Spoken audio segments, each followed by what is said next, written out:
welcome to For the Love of You YouTube channel, where we talk about difficult conversations we need to have with our girls.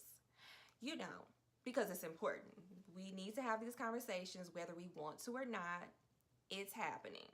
Our girls are getting older, and it's very important that we have these difficult conversations with our girls, right? Right. Okay.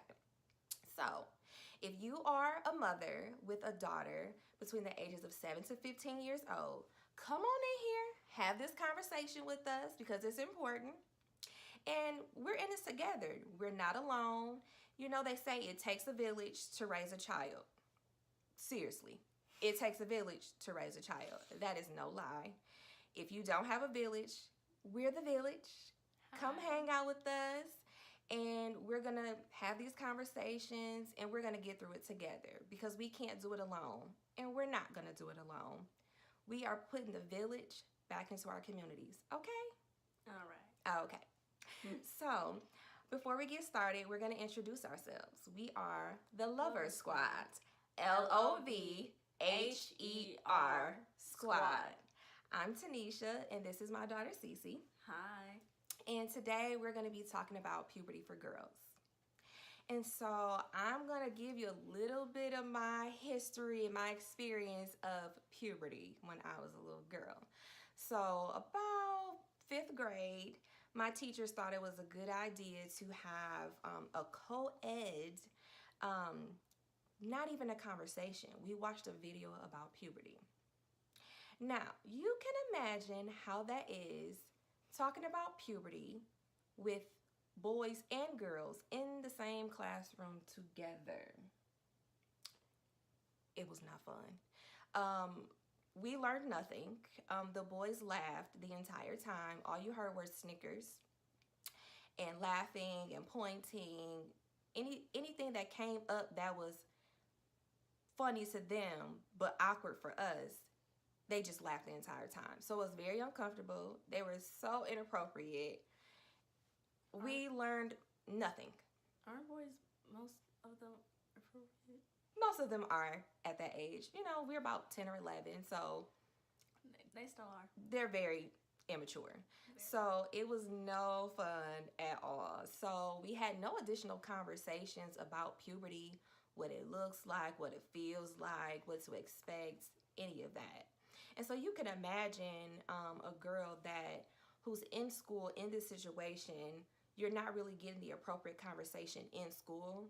And then at home, these conversations aren't happening either.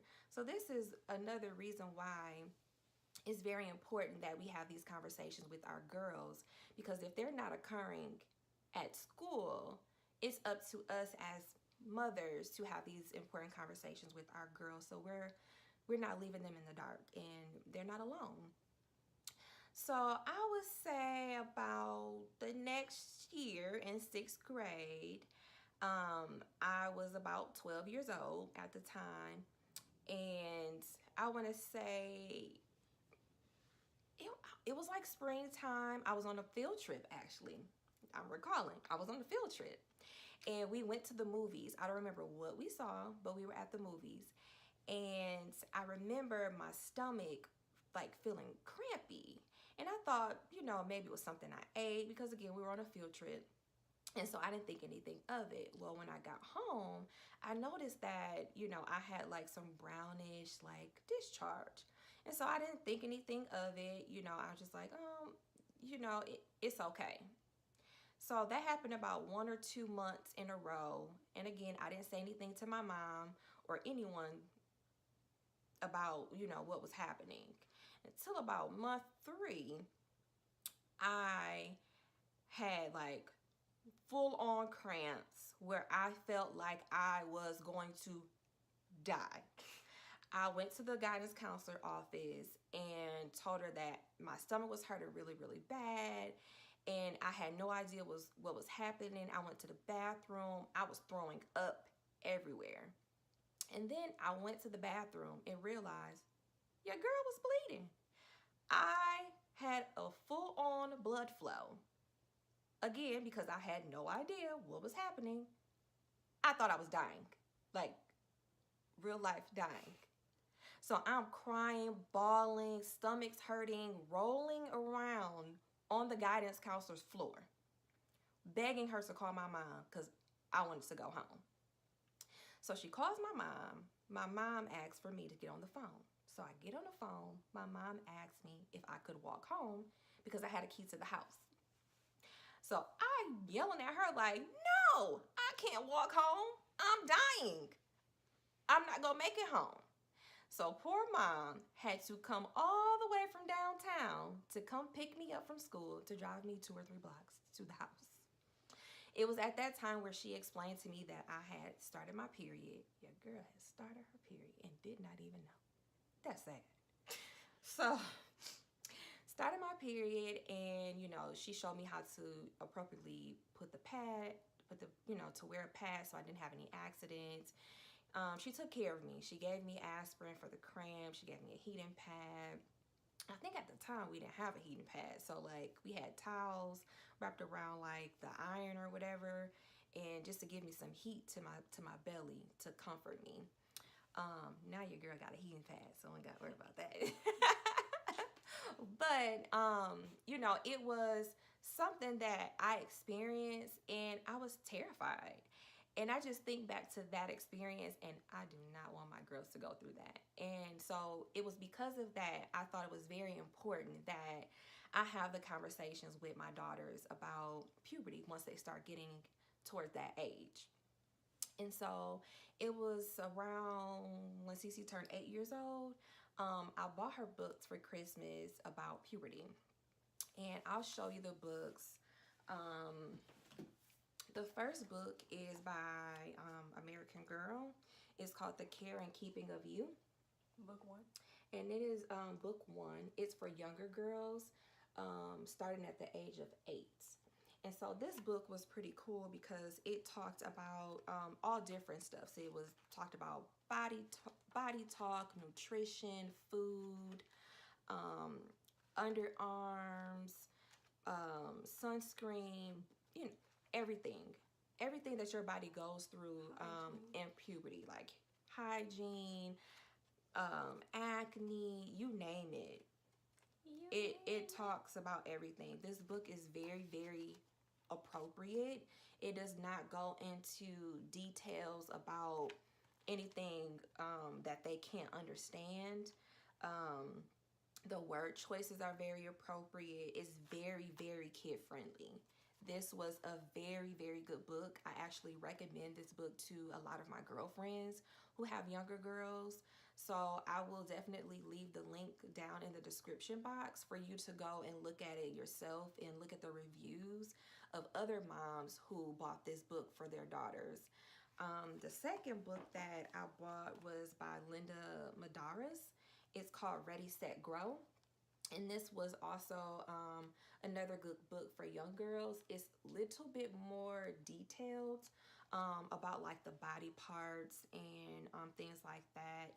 I believe, if I remember correctly, CeCe thought this book was funny. So it has more of a funny, humorous tone. It's not as serious. It's a fun book where girls can learn about their bodies and puberty and what it looks like, feels like, what to expect, etc. It was in alphabetical order. So it's very cute. It does have some pictures in here. They're not as colorful. They're not as colorful, but there are some really nice pictures in here. It is illustrated, so it is fun. It's funny. What I liked about these books is that they were both appropriate for age groups starting at about 8. Like I said, it doesn't go into details about what happens in X, Y, and Z. It's very puberty. That's it. Nothing more. That's it, right? Because that's all. We gonna start there. We're not going up there. We just gonna stay here in the puberty box for right now. That's it. When I was in the 4th grade, we actually learned about it, and it was split into groups, so it wasn't awkward. So that's what happened. We didn't watch any videos. It was just a talk with one of the teachers. So we're just, sitting here, And then she showed us how a tampon works and how pads work. And then when we moved to Georgia in 5th grade, we watched a video of it, and it was still split. It was at different times, so that was a good thing. But then they got more detailed, but it didn't show us like, oh yeah, you have to put on a tampon, put on a pad, and it was like you. Yeah, like cut and dry. Yeah, and they also talked about like bullying and cyberbullying, and they also talked about family dynamics, and you know, every family may be a little bit different. You may have blended families, what have you. So it talked about that as well. So I thought that was pretty cool. And then they also sent home a consent form to make sure that it was okay for them to have the conversations with the children, and if you didn't want your child to be involved, you could decline it. So because I had already started those conversations with CC, I didn't mind them having the conversations and reiterating what we already discussed. Again, because I know what I taught my daughter, and so I wasn't concerned about what they were going to reiterate, because also what they did, which is what I loved, they also gave you a link to where you could log on and you could see the material that they were going to be teaching your child.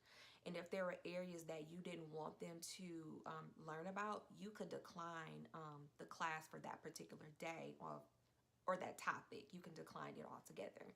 So that was really good too. It wasn't like a yes or no type of thing. You could say yes for certain topics and no to other ones. So I thought that was really cool of them to take that into consideration, that some parents may not want their child to learn about certain topics just yet, and that's okay. But I wanted mine to know what I thought was appropriate, and we had already discussed all of those things, and we're a pretty diverse and blended family, so that was fine with me too. That was no surprise. Yeah, because Nomi's already started asking questions about me, and I'm just... Yeah, she's ready. I'm not ready, but she's ready. She wants to be like her big sister. She has no idea what she's wishing for. Like, at all. I do suggest that you talk to your pediatricians about your daughter's puberty, and when if you're curious about it, and when your daughter may start puberty or may start her period, also known as a menses. You can have that conversation with your daughter's pediatrician, and they can basically kind of estimate on when they think that your daughter will start their period. Because you were, what, 12? I was 12. So basically, when Cece was about 10, I asked the pediatrician when she thought that she would start her period, and she basically told me based off of when I had mine, and then based on her body's development, she was thinking about 12 years old. I was 12. So and then when we moved here, I also asked the pediatrician here, I just want to be sure, because we were getting close to that age where I just wanted to be ready. Like, I wanted her to be like very prepared. So the pediatrician again agreed. She said, I think about 12. She's about there. She's almost there. So, you know, it was very important to make sure that I was prepared mentally, and also to make sure that she was prepared mentally, because again, it is a big step. It is a big change, and you know, it's your baby, and you have to get your mind right to think that your baby is growing up, and it takes a mental preparation for a young girl to think, I'm getting older. What does this mean for me? Am I still not a baby? Like, do things change or whatnot? So it allows you and your daughter or daughters to have that mental preparation of what is to come. So take that time and make sure that you prepare yourself and your daughter of what's to come. You know, be open, be honest. Also, I wanted to let you know, there's also a third book that we didn't get to buy it, because by the time I realized the book was out there, we had already had the conversations. But there's another book called The Caring and Keeping of Us, and it's It's a 3-book collection. One book is for the mother, the second book is for the daughter, and then the third book is a journal. And it's a journal that the mom and the daughter shares, and you can ask questions in there. You can have conversations in there. So if you have a daughter that's more on the shyer side and doesn't like having, you know, uncomfortable conversations, or if you're a mom that's just, you know, don't really know how to answer questions on the spot, you can, you know, communicate with your daughter through that journal. I think it's a great idea. We didn't have that problem. I am a more shyer person, but when it comes to my children, I make sure that I'm pretty direct and I'm open because it is very important.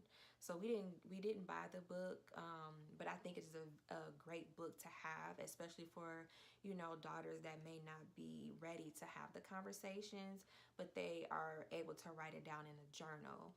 The individual books for the mom, it talks about basically the things that are in the daughter's book. Body changes, puberty, hygiene, boys, you name it, it's in the book. So it gives you the topics that are in their book, and then it also gives you like a guide. Ain't that cool? I didn't have a guide. I just went off of my own experience and then my experience as a nurse, and just, you know, doing my own research. The book is really, really good, and I think you guys will enjoy it. So I will also go ahead and put that link down in the description box, and you can go ahead and do your own research on it to see if it's a good fit for you and your daughter. Okay. So CC is going to talk to us a little bit about her experience of when she started her period, and we'll go from there. So how was your experience? I was 12, and it was like 2 weeks after my birthday. Were you 12? I thought you just turned 11. In 6th grade. You're in 7th now. You were in 6th grade. I was in 6th. I just turned 11 2 weeks after my birthday. Yep. And we went to the pool with some friends. And then I asked my mom why wasn't she gonna get in the pool, and she said because. I was like, because of what? And then she made a look, and I'm just like, oh. And then next day, I'll wake up, go to the bathroom, and then I found out my period started. So I was shook, and then I run into my mom's room, and you were not shook. You guys, she was not shook. Let me tell you what she came. And my best friend was on the phone with me when she came into my room.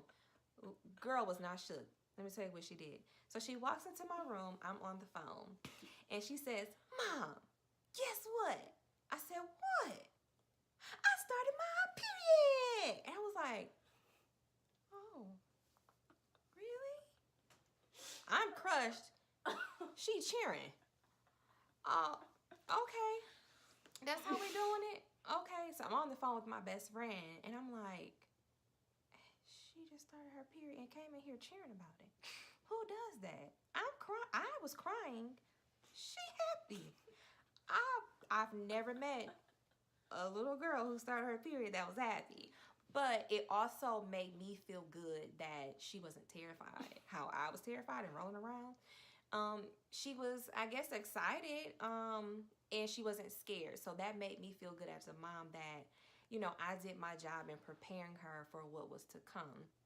And also, I kind of had an idea that it was coming because when we went to the pool, when I went to go wash her clothes, I noticed, remember that brown discharge that I was telling you about? She had some brown discharge that day. We went to the pool, and my heart started beating really, really fast. But I thought I had some time. And nope. Literally 2 days later, she was like, I started my period. And I'm like, yeah, still not happy about it, but it's here. And how has it been for you? How have you adjusted to, you know, becoming a young woman? How have you handled, you know, your monthly periods? Since they're not like a week long, they're like a couple days. It's not that bad, but normally on the second day or the last day, my stomach is just all kinds of messed up. But it's probably because of the things I eat with it too. Yeah. Because, you know, we get cravings and, you know. Some of those cravings aren't good for that time of the month. It actually makes your cramps worse. Especially those chips, too. Mm-hmm. Yeah. I'm a chip craver. So am I. We're not going to talk about that. I'm a chip lover. But so far, so good. It's fine. Yeah. Not as many accidents as it was in the beginning. Because it was the second month, and I did cheering last year.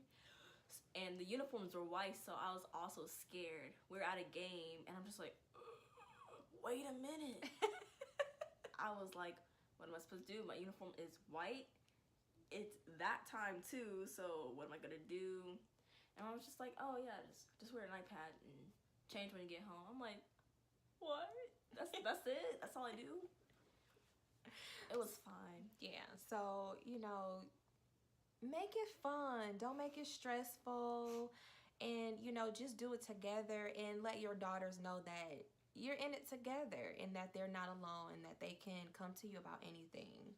Because the worst thing is to go through a major change and feel like you have nobody. That is the worst. So, you know, make sure you keep an open mind, keep an open heart when you're talking to your daughters about these difficult conversations.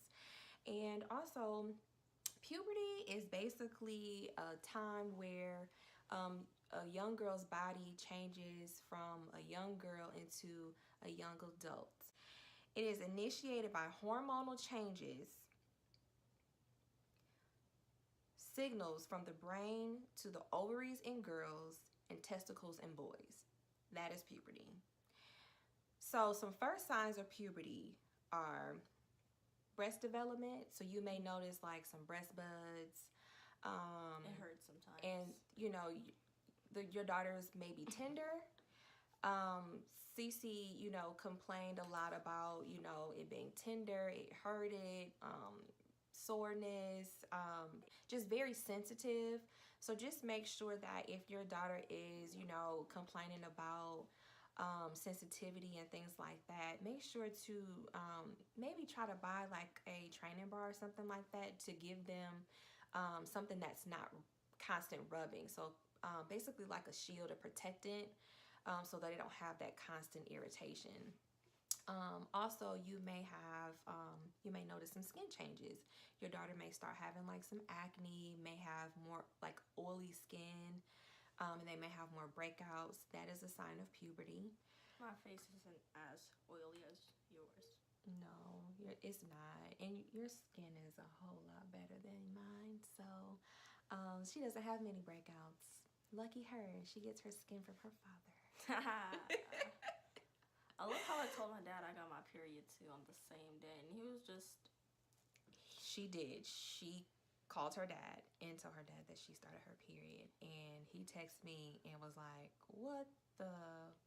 Please. What am I supposed to do? I said, well, you need to go to the store and you need to go buy your baby some pads. And he was like, this face. Emoji face. And then he said, okay. He did go and buy her pads. I didn't like those. So, we'll talk about pads on another episode. We won't do that today. We're just gonna talk about puberty today and what that looks like and how to prepare for it. Another sign of puberty may be body growth. I know CeCe complained a lot about like her bones were hurting, like her hip bones and her ankles and things like that. It was mainly my legs. So they may go through a major growth spurt, and it may happen rapidly. And when your body changes that quickly, you do go through some growing pains, is what they call it. So your daughter may complain that her bones ache. She may sleep more during that time when she's going through puberty because it takes a toll on your body. So that's another sign of puberty. Another sign of puberty may be discharge. No crazy colors, no green or anything like that. That is a red flag. No green discharge. It should be like a pale yellow discharge. That is normal. So they may experience some discharge, you know, when they start going through puberty. Is there any changes that, body hair. You may start seeing armpit hair. Mm. They may start requiring deodorant. I think, Cece, you're about 7 or 8 when you need a deodorant. Yep. Homegirl was funky. So we had to. So we did buy her deodorant. It was about 8 years old, I want to say. She started needing deodorant. So you may notice that, your daughter may start smelling a little different, sweating a little bit more, and may require deodorant. That is a sign of puberty. I'm sweating right now. It's because it's hot in here. It is hot in here. You may turn on the fan. Okay. So, like I said, you may start noticing body hair underneath the arms, on the legs, in the pubic area. You may notice some hair. So those are some signs that puberty has started. Puberty can start anywhere as early as 7. Puberty is over a course of years, so it's not a one-step thing. Like, you start puberty, you have these body changes, and then your period happens. It doesn't happen that way. It's usually over a period of time, usually over some years. So I think the first sign for me, it was, I think, breast development, and then body hair, and then in 5th grade, I started off as like 4'11", and then by the end of 5th grade, I was 5'1". Yeah, so she had a pretty rapid growth spurt. And then it's the middle of 7th grade, and I'm 5'5". Yeah, crazy. What? The pediatrician said that she will probably be done growing. You say 16 or 17? Yeah. I think is what she said. And I'll be like, what, 5'8", 5'9"? Predicted about 5'8" or 5'9", which is crazy. She's already taller than me. I'm not tall. I'm about that tall. So she was taller than me, like the end of 5th grade. Yeah. So growth spurt is pretty significant. So just watch out for those first signs of puberty. If you notice those things and you haven't had the conversation about puberty, please, please, please, I urge you to please have the conversation with your daughter. It is very important. Do not leave that baby in the dark. Please have a conversation with her. And you want to have the conversation with your daughter first. You want to talk to her about the things that you feel are important. You don't want her to get information from outside people before you plant the seed. That is a no. Do not do that. Let her have the conversation with you before she gets information from her friends, because friends' information is not always accurate. So, I urge you to please have those conversations with your daughter. Again, I will leave the links down below regarding the different books that we use, and then books that I recommend that we didn't have a chance to read or buy ourselves. Oh yeah, the app that we use. Oh, there is a period app that we use. It is called, where's your phone? Tracker. It's called Period Tracker. It's like a flower. So the Period Tracker is an app on the phone that you can download, or if your daughter doesn't have a phone, you can download it on their iPad, or if they have an Android, I'm pretty sure you can download it on Android too. It's very accurate. It's very accurate. Usually cycles are usually every 28 days, lasting anywhere from 5 to 7 days. It takes about 1 to 2 years before a girl's cycle is normal. So like CeCe said, that first year, her period it lasted a little bit longer, and now it's just 3 days. 3 or 4 days. So it's a little bit shorter. So it takes time for your body to get on its normal cycle. All girls' cycles aren't the same. Some girls' cycles are 27 days, some are 30 days, some are 31 days. It just depends on your body and your hormone levels. So like I said, average is every 28 days, lasting anywhere from 5 to 7 days. Some girls may be shorter, some may be longer. Just depends on your body. Okay. So like I said, I'll leave those links down below in the description box, where you can go ahead and reference those books. And go ahead and purchase them books, especially if your daughters are early. Get prepared early. It's important. It's important. If you like this video, please make sure you like, comment down below, subscribe, and please, please, please share with your friends, other mothers that have daughters, young girls. If you're watching this, share with your friends, and just know that this is a place of love, no judgment. We are here to help, and just remember, we do this for the love of you, because you are worth it. Thank you, our beautiful subscribers. Mwah. See you next time. Bye.